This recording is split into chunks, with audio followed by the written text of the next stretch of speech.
All right, next thing to show you, this is one way that a lot of people inadvertently hurt themselves in the backcountry, is getting their big pack back on their backs. All right, so I'm going to show you a few strategies you can implement to try and minimize the amount of discomfort and unnecessary strain you're putting on not only your muscles, but very importantly as well, your ligaments and your tendons. So, rule number one, watch a baby, how babies crouch down, how babies pick up things. You'll notice they always go nice and low like this with straight backs. You'll never see a baby round down to pick something up. So, they're good teachers. Learn from them. So we're going to come down like this, nice straight back, and one of the things you can do is just hop it up onto the lower bench, and then you can hop it up the next level too, okay? Again, it's totally going to depend on the types of weights you're dealing with. And so now that it's up here, great, makes my life a lot easier. I can slide right on in.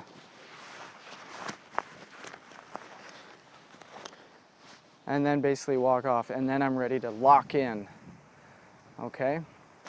And as a reminder, one of the ways you lock in is you always start low. You want to be on your hips, start low, work your way up. Cinch it nice and tight. I want my weight to be on my hips. Next step, I'm going to come over here, cinch that down. Want it to be snug against my shoulders.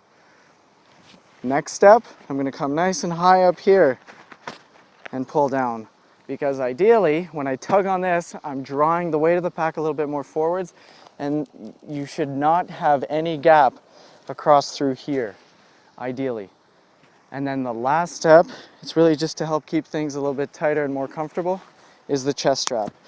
And a common mistake a lot of people make is they'll put, one side will be really low, the other side will be really high.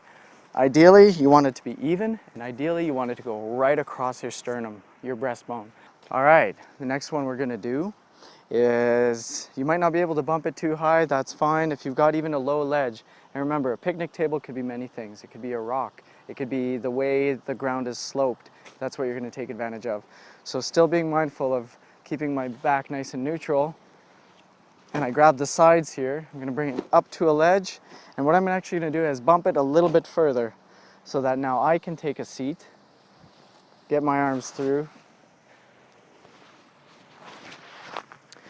and then continue to buckle the way I just finished describing. Starting low, working up, finish with the chest.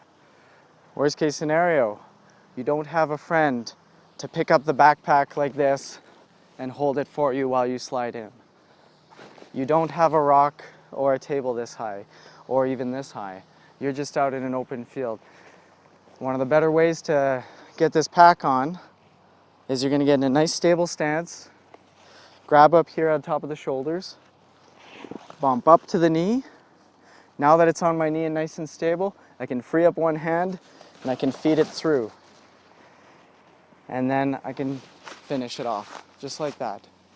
And that's basically the same strategy I'm gonna use to take my pack off if, again, I was in an opening. Because if I needed to take my pack off and I had a ledge like this, I would basically deconstruct the methods I've shown you how to put it on. Just like that. But if I'm out in the open, I'm going to want to basically just do the exact same thing I just did. Round it over to my knee, get my shoulder out, and then I can either grab the sides here or even the top here, and then just slide it down the rest of the way.